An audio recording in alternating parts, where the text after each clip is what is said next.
most agents, they lose a listing before they even get to the appraisal. They're unprepared. They're not professional. They have no unique selling point or actual strategy to go into the appraisal.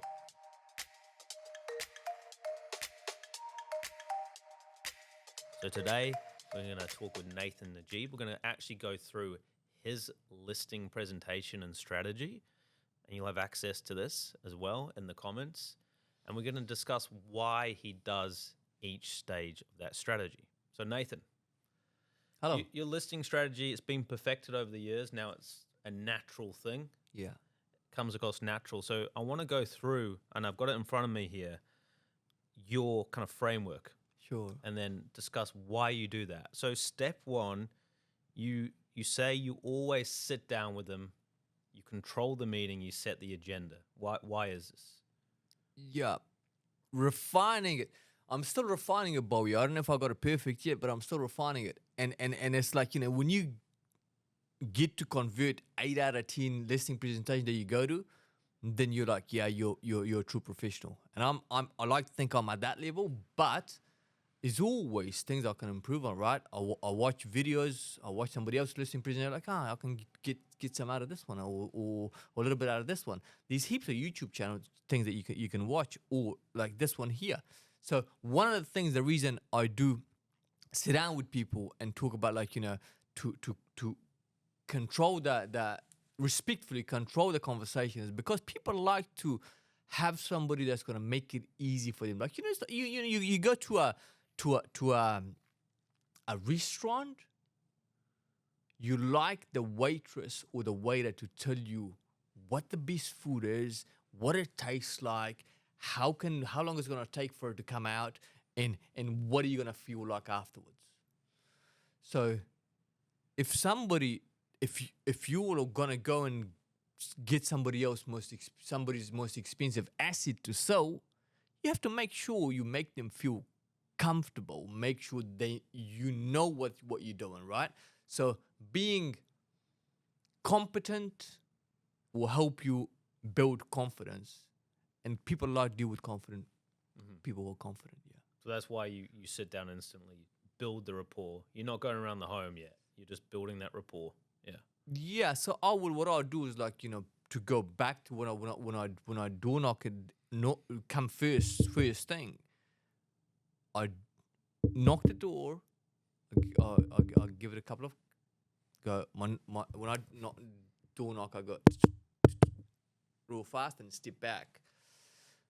Let them open the door, and I'll ask them, do you want to take my shoes off? Obviously introduce myself, shake their hand, look them in the eye, and a good, nice, firm handshake. Yeah. To build rapport from the first minute, and then I'll say, do you want to take my shoes off? And if they've taken their shoes off, I wouldn't walk in with my shoes on. And then when I go and sit down, usually people will say, like, what do you want to do? Do you want me to take you through the property? I'll say, no, let's just sit down, have a conversation, and see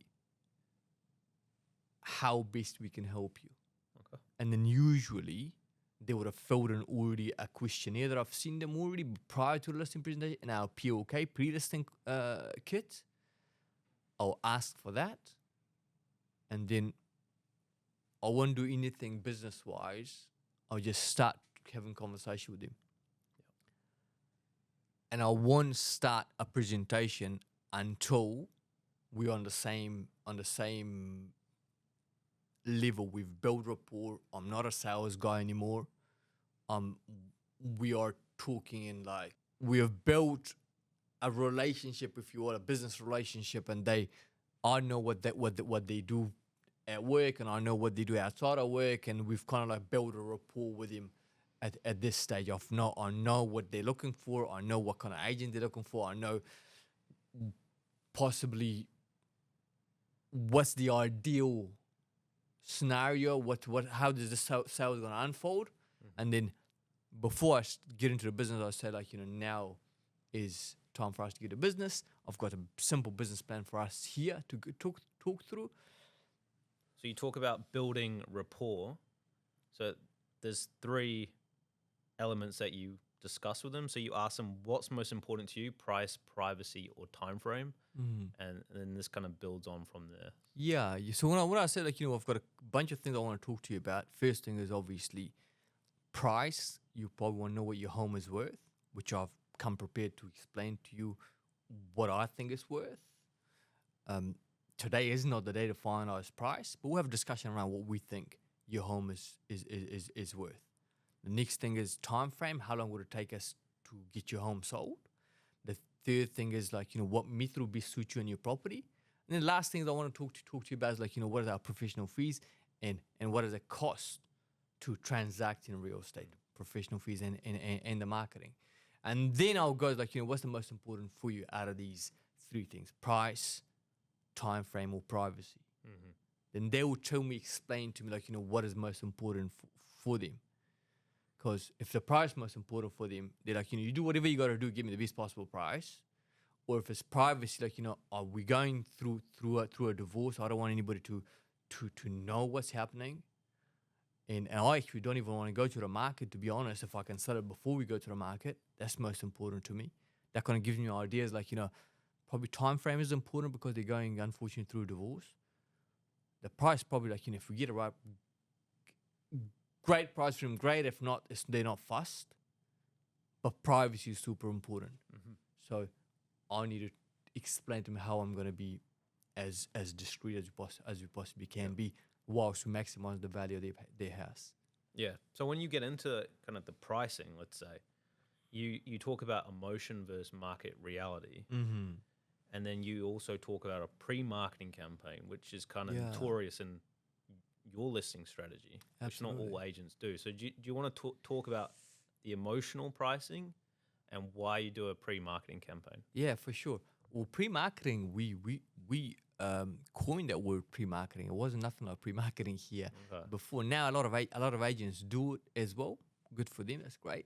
It's great to learn from other agents, right? If they're doing something working for them, which obviously does work, pre-marketing campaign, get a copy from them. It's like it's a copyright, right? Copyright. As long as you copyright, you're okay. Yeah. Yeah. So for me, what I say when I have a conversation with him is like, I say, hey, I know that you're better than anybody else. When I go through a home, I can probably tell what the home is worth before I actually go to the market. But you've got to realize the buyers at the end of the day would dictate the end price of your home. What I like to discuss with you today is not just what your home is worth, but how best we can maximize the value of your property. So my strategy to help you maximize the value of your property. And I'll talk to them about a couple of record sales that we've done in the area. And then I'll say is like, buyers start logically with their head and finish emotionally. That's why when I say like, when we price your property, when we put a price guide on your house, we get every buyer that's in the marketplace. So that's why when I say like, it's so important to put a price guide on your homes. And why we break records is because in most cases, buyers like, geez, I know what this house is worth. It's on the market with somebody else, and it just drives me crazy with no price or price guide on it. When they see our property with price guides on it, we get 100% of the buyers. So when you get 100% of the buyers, it's inevitable we're going to get the best possible price for you, right? Especially when you got an agent who knows how to negotiate for you. So I go back and say like, buyers start logically and finish emotionally. So logically, we want to get all the barriers out of the buyer's way. If it's price, we put a realistic price on it. If it's presentation, we present the property well. If it is all documentation, we want to make sure documentation is online. If the buyers call me, either myself or one of my team members, we're going to be giving them a call and make it as easy as we possibly can to get them through the house. 100% of the buyers, not 90% of the buyers, not 72% of the buyers, not 20% of the buyers, 100% of the buyers. How we do that? Get all the obstacles out of the way. And then once we bring the buyers through a property, then what I call, we create this ideal selling situation, which is creating tension around your home. Now, all of a sudden, when not one buyer's interested in your house, but three buyers interested in your house, it becomes more about emotional than just figures and numbers. So if I can find a couple of two buyers that are emotionally invested in buying your property, I'll maximize the value of your house every single time. And we do it every day. Mm-hmm. That's true. Yeah. And then I say, how does this sound to you? Yeah. And people are like, yeah, it makes total sense to me. The last 5 properties I looked at, there was no price on it. It drove me crazy. And that's a competitive advantage right there. Because every other agency, they often list with no price guide. That's So it. they're not going to be saying that same thing. It makes complete sense. You get more people involved, then there's emotion. I just asked them, actually, I asked every vendor of mine, like, have you been looking for a house to purchase in the last 6 months? Yeah, I'm interested in what home's selling in the area because I'm selling my house. Or, yeah, I'm looking to buy a property in town, and so I look at houses all the time.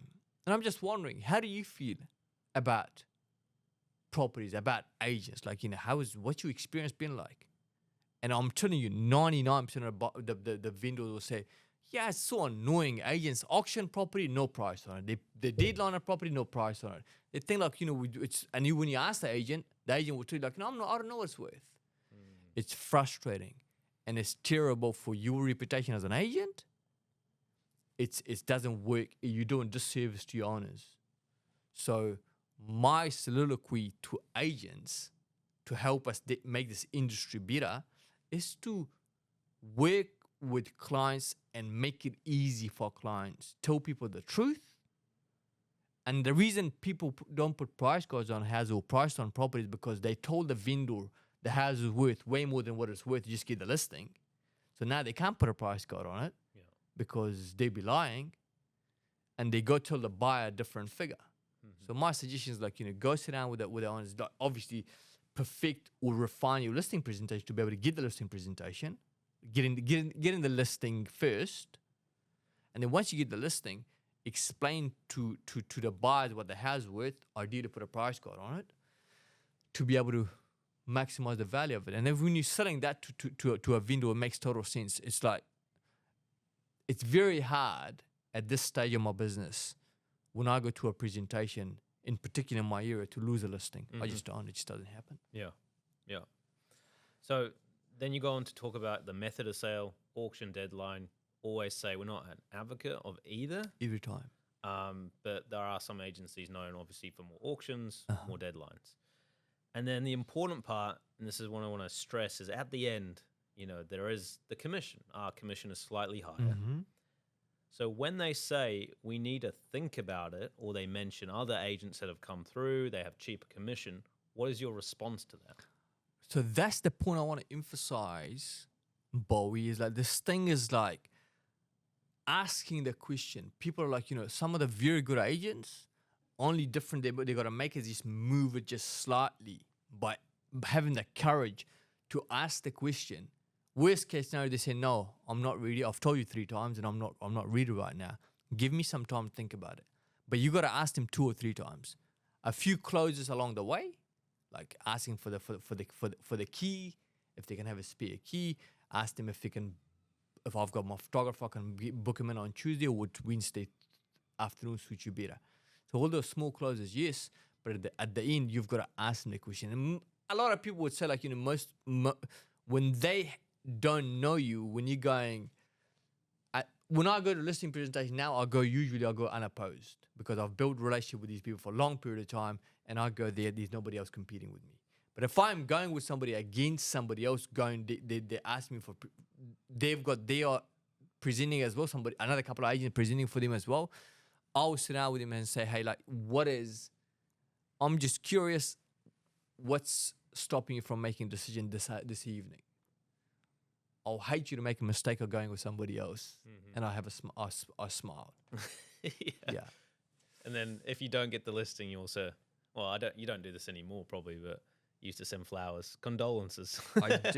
I did used to do that when they list with him. But I'll ask them questions like, and I'll seriously mean it, because I'll hate them to go with somebody else, because I know nobody else is going to give them the service that I give them, right? I don't think any agent will care as much as I do. I genuinely mean that. Mm-hmm. So first of all, you got to go and work on yourself, that you genuinely want to go in there and serve people. Yeah. And I really do. Okay. So, and once you do that, then hand on heart, it's a lot easier to sell the truth than a lie, right? Yeah. So if you believe in yourself, believe in your product, believe in your company that you work for, it's very easy to get a listing. Yeah. Yeah. And you always say, if you lose a listing down the track, you know, if the agent they chose was dishonest or Yeah. they inflated the price, Yeah. you're still there. Yeah. They may come back to you. Prime example, down Joshua Place, we sold a house that was listed there with somebody else. They came to us. We sold the house within 2 weeks. The house next door is on the market. The house across the road is on the market, 2 of them. Both of them I did presentation for, I didn't get it. And I'm talking to them now because I sold their house in 2 weeks. Yeah. And I know they're going to come to me. Yeah. It happens so often. Yeah. And you've built this system at Najib where it's not just you, right? It's the sales support, the marketing team, the videographers. Like we have so many resources for the vendors, which makes the agent's life easier. You don't have to do all the administration. You can focus on just finding a buyer, negotiating, and feedback to the vendors. So, no, that's fantastic.